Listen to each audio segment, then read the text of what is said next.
कधी कुठे जायचं हे ठरलेलं नसतं. फक्त गाडी काढायची आणि निघायचं. आज अगदी सकाळी पहाटे 5 वाजता मी पुण्याहून लोणावळ्याच्या दिशेने निघालो. समोर दिसणारे हे डोंगर, त्यावरची ही हिरवळ मनाला प्रसन्न करत होती. हळूहळू शहर मागे पडत होतं आणि जसं आपण पुढे जातोय तसं वातावरण पूर्ण बदलत चाललं होतं. आता घाट सुरू झाला होता. रस्त्यांच्या दोन्ही बाजूंना झाडं, आजूबाजूला पूर्ण हिरवंगार वातावरण आणि मध्येच हा वळणावळणाचा रस्ता. पावसाळ्यात सह्याद्रीचं हे रूप खरंच वेगळं दिसतं. रामराम सगळ्यांना. आज वार रविवार, सुट्टी असल्यामुळे आपण आलेलो आहेत फिरायला. पाठीमागे तुम्हाला दिसतच असेल बघा, खूप जास्त धुकं आहे. आणि सध्या मी आहे लोणावळ्यामध्ये. म्हणजे साधारणतः सकाळी 5 वाजताच निघालो होतो आणि आत्ता साधारणतः 6:30-7 वाजलेले आहेत सकाळचे. त्यामुळे जरा जास्तच धुकं आहे अजून.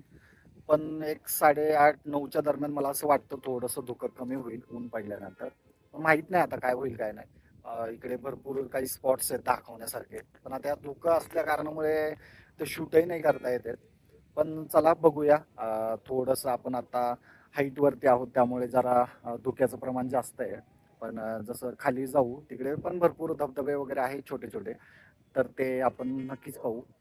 आणि ते म्हणतात ना की nature therapy is the best therapy in the world.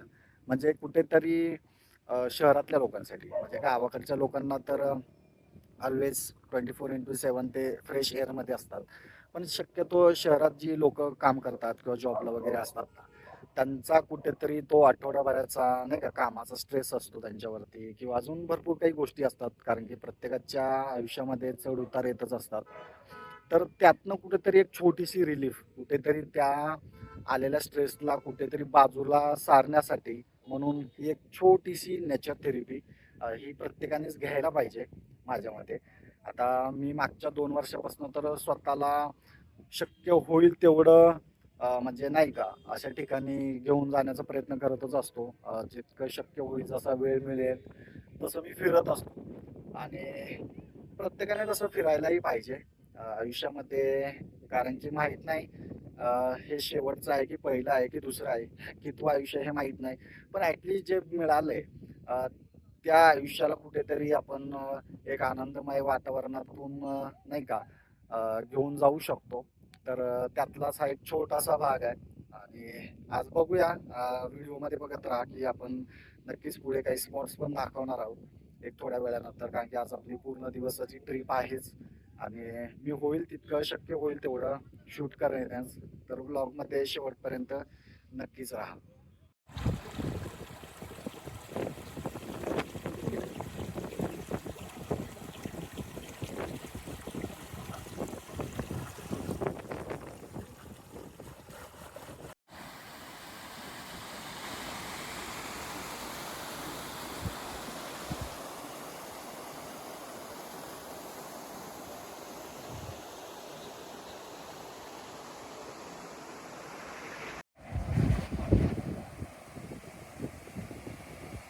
इथे दाखवण्यासारखे खूप काही स्पॉट्स होते, पण इतकं जास्त धुकं असल्यामुळे आपल्याला काही शूट करता नाही आलं.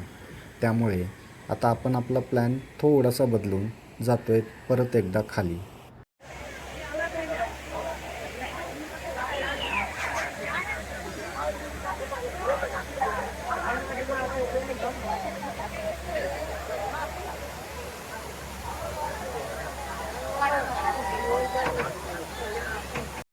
हा आहे लोणावळा परिसरातील भाजे धबधबा.